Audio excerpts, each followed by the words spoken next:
Sanibonani, umqeqeshi wensizwa lo. Bathi uphuzu uginqa njengephuzu umatshitshi iqomane. Bathi umfana epande semncane ontanga badedaba bethi mdala nti cha bamsukela bathi ingane ehlaza cha. Kunensizwe engibhalelile la, umfowethu ubhalile wathi sawubona umqeqeshi ngiyethemba uyaphila. Well ngiyaphila mfowethu. Ngithembe nawe right la ukhona. Uthi ubafoke ngithi angisho nje ukuthi ama video akho cha angivulile amehlo. Ngoba bengumuntu onenkinga yokushela umuntu oyedwa nakhona egcine engangiqomanga. Hayi ke kuyangijabulisa lokho mfowethu ngoba iphutha elikhulu lelo esijwayele ukulenza kodwa manje into omungazi ukuthi wenza iphutha uyabona ubona ukuthi iphutha ngoba wazi yabona. So focus kumuntu oyedwa mfowethu akusiyinto enhle leyo. Vula amehlo ubheke nabanye ngoba nakhona uthothi lo muntu akayishaye ngawe yabona. Kodwa manje ubhizi uyamlandela ucabanga ngaye ngaso sonke isikhathi uyabona nje no. Bheka nabanye ethe bhampa kodwa namehlo wavulile wazi ukubheka nakwezinye indawo yabo. Futhi kwezinye indawo ke mhlawumbe la uyothola khona phatheka kahle. Kodwa manje mawuzohlala kumuntu oyedwa akuchithe unobhizi focus kuyena akubi kuhle. Uthi ubafoke kodwa ngokubuka ama videos akho ngivulekile amehlo. Siyabonga mfowethu. Uthi ubafoke so mina ngiwumuntu ona 18 years kodwa nje cha intombi angikaze ngibe nayo. Futhi lokho sekuze kungishayisa amahloni. Kodwa sengizimisele ukuthi ngiqonywe nami. So umfowethu una 18 and ukhathazekile ukuthi intombi angakaze abe nayo. Okay. Uthi ubafoke manje kahle kukhona intombi eyaconfessa uthando lwayo ngami ngo2020. Ngamane ngayiziba nje ngoba ngaba shocked. But manje yabuya kimi yaxolisa kimi yathi ayifuni ngiyibone njengomuntu ozinikele abafanele. Manje angazi noma ikhona yini into engenzeka phakathi kwami nalomuntu ngoba cha ngizimisele ngempela ngokuthola intombi. So wayeseyivala lapho umfowethu. So yabona mfowethu into eyenzeka la le ntombazane yachazeka kuwena. So yaconfessa kuwena yakutshela ingane yabantu indlela ezizwa ngawo. Kodwa wena wenzenjani? Wadlala igwababa wangayinaki ingane wayisaba kanjalo. Yabo? Igwababa leli laliphethe ngilazi kahle. So mangabe siyenze kanjalo ungitshela yabo 2020 wena obhale lapha. It's been more than 2 years, 3 years yophela manje. Yabo? Lento yenzeka. So manje uma wena kuukuthi usazimisela ukubuyela kuyona lengane akusho ukuthi kusanje ngoba kwakunjalo. Engifuna ukuqaphela lokho. Kungenzeka kuba kusekho lutho. Kungenzeka kube kusakhona inhlantsana encane kuyena yokuthanda yabona. Futhi ngenzeka kuba hayi isakuthanda yize yaphoxeka. Kodwa amathuba amancane ngifuna amathemba akho wanyuse kakhulu yabona. Kodwa ke ukuze ubone ukuthi kuhamba kanjani yini ekuzofanele uyenze. Kufanele uye kuyena yabo. Ukuze ubone ukuthi kuhamba kanjani. Ingabe kusakhona nokuncane ispark kuyena sisakhona esisasele noma sekwaba empty kangangokuba ngeke savuma kwenzeke lutho. So into ukuze uthole ukuthi kwenzakalani kuzofanele uhambe kuyena. So mangabe kuyena ke mfowethu into ekuzofanele uyenze is very simple. Ukuthi nje umbize nibe bawu2. Angazi ukuthi isibindi uzoba naso sonke ukuthi umbizeke njengoba uthi wena ukazi ube nentombi. Yabo. Kodwa nje kuzofanele ube nesibindi umbize nibe bawu2 engabukhola umuntu wesithathu umngane wakho cha naye angahambi namngane nibe nobabili yabo.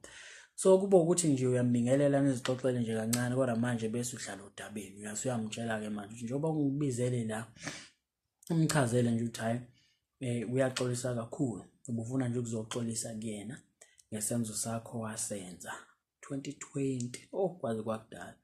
Kodwa ufuna ukuxolisa kakhulu ngesenzo sakho wasenza umchazele ukuthi hayi wawungayilindele le yanto akutshela yona kodwa manje nawe into vele ofisa ukuthi yenzeke kodwa manje wawungayilindele yabo. So wathuka. So ekuthukweni kwakho kwagcina wenza ngendlela nawe ongabonanga ukuthi indlela ongangafanele wenze ngayo yabo. So uyazama nawe umiyenda yabo ukuzama ukuputshuluka ukuze ebona ukuthi Nkosi yami uyaxolisa uyalibona iphutha lakho yabona. So ngamanje into eyenzeka ingane yabona sengathi manje umuntu ohambe ezinikele bafaneni yabona, kanti anginjalo. Umuntu abantu abafani, ingane mayigcwele ngawe igcwele ngawe. Awusho njengoba igcwele ngawe sizogcwala ngami iphinde igcwele nangomunye umuntu, cha igcwele ngawe yabona. Kufanele nokuthi ithekeni ulale nawe kwi-first date, akusho ukuthi ihambe ilala nawo wonke umuntu nayo kwi-first date. Ukwenza kuyashiyana yabona, izenza azifani. So ungayibuki-ke kanjalo, kodwa ingane yabona kanjalo sengathi hayi yabo uzobe ngathi manje yalazi lo gama yabo. So uyafika kena nje amtshada uyaxolisa and uzimisela ukuthi ulungise la okonakala khona kuyena, and umtshela ukuthi hayi une surprise. Kodwa before umtshela indaba ye surprise, ngifuna uqala umtshele nje ukuthi hayi umtshele nje ukuthi umthanda kanjani and siyobona nawe, kodwa umvezele ukuthi uyamthanda and uzimisela ukuba naye uyabo. Ngeke uzomphoxe and uyathembisa ukuthi ngeke uzomphoxe yabo. So uzogwema, awukho perfect phela nawe, uzogwema ukuthi nje ungamphathi kabi, kodwa nje uthando lwakhe lusakhona and futhi elikhule ngamandla manje ngoba uzuhlakaniphile nendlela osuwenza ngayo ayisafani njengasekuqaleni. So nawe nesifiso sokuthi uyacela manje ukuthi enhlizweni yakhe akuthole ukuthi ekuxolele ekuxolele nikwazi ukuthi niphushe lento yenu, lento ayiconfessa mangabe isakhona kuyena. Angisho phela usho kanjalo ukuthi mangabe isakhona kuyena, ngisho ukuthi mangabe isakhona kuyena lento ayiconfessa nenzenjani ni uphushe lo shuni yabona. So umgoqe nje nawe mfowethu ngabona, kufanele ukwazi ukugoqa umuntu mangabe eselapha mwakho, kodwa ukuthi umuntu uzokwazi ukuthi umgoqe kufanele umbheke emehlweni mangabe ukhuluma naye yabona. Umdominate kuphi emehlweni kuba lula, kodwa manje mawuzokhuluma sakusaba ubheka phansi kuba nzima yabona. So ukhulume naye bese uyamtshela hayi une surprise ukuthi umphathele yona ekhombisayo ukuthi cha ungixolisa kangakanani, uyasola ngesenzo sakho and uzimisela ukuthi ukulungisa amaphutha enzeka before lawa, ukuthi ungamnaki ngoba kwabi lona phutha elikhulu walenza lelo wazi wayisola. So leyo surprise yakho yini leyo surprise omphathele yona? Uzomtshela ukuthi hayi ine surprise engikuphathele yona ekhombisayo ukuthi cha ngiyazisola ngesenzo sami, ngizimisele manje ukuthi ngibe umuntu ongcono kunalo wasekuqaleni owavele nje wangakunaka yabo. Bese ushaya sengathi ufaka isandla sakhe ephaketheni, yona surprise leyo ngifuna ukunikeza. Ushaya ngathi ufaka isandla sakhe ephaketheni bese yamtshela hayi akavala amehlo ukuze manje uzokwazi ukuthi uyikhiphe le surprise ukuze ngeke ayibone yabo. Ushaya ngathi uyayikhipha yena azitshela ukuthi hayi nento eyikhiphayo la ephaketheni yabo. So amehlo mangabe sewavalile mfowethu bese ethe ngifuna wenze njani, usondele kuyena umuthi fahla nje ngebaby kiss bese uyahlehla yabo. Ubuke reaction yakhe, uzoba surprise vele ukuthi awu cha yabo uzoba kuyena ukuthi ureact kanjani, kodwa ziningi indlela angareact ngayo. Kungenzeka react kabi, kungenzeka react sakujabula, kodwa manje yabo and futhi ugade nempama ungayitholi, ube aware ukuthi emva kwaloko mangabe usukwenzile akuwahlaza nangempama yabo. Kuba ngenzeka ethi wenzani ukuthi uqhunge empama kushaye yabo, vele kushintshe yonke into ngaleso sikhathi. Kodwa ngifuna wenze njalo, umuntu ufahla nje ngobaby kiss ukuthi nca bese uyahlela umuntu ethi ayona surprise oyiphathele yona. I hope uyithokozele leyo surprise yabo. Kufanele ube creative with nawe, kodwa le ngane nje hey mfowethu mancane amathuba ngobani 2020 3 years phela manje. So lokho kwakukhona 3 years wonke degree phela le enyuvesi yabo. So ngenzeka kube akasekho lapho, kodwa ke asazi. Kodwa futhi into engibona kwena uline obhalile lapho uthi ubafo ke uthe manje angazi noma ikhona yini into engenzeka phakathi kwami nalomuntu ngoba cha ngizimisele ngempela ngokuthola intombi. So na 18 uzimisele ngokuthola intombi. into ekufanele uyiqapheleke iphutha abaningi abalenzayo. Angifuni ngoba nakho uthi ufuna intombi bese ubamba noma yini. Yabona umqondo wengulube, ngiyamnyanya umfana mina onomqondo wengulube, noma nje ake ngithi ya unomqondo wengulube, angibeka kahle mangenza kanjalo. Angifuni lo mqondo wengulube uwona lokufaka ehlathini, usuzobamba noma yini manje ngoba uthi hayi ngoba ngifuna intombi ubamba noma yini. Yabona amanye ngoba nakunembobo manje usufuna ukubamba, cha, ezinye imbobo ayilungile, zibolile, ezinye ziyagula, ezinye zinezifo, ezinye akuzona ezakho ekufanele. Yabo ingulube injani idla noma yini ephambi kwayo.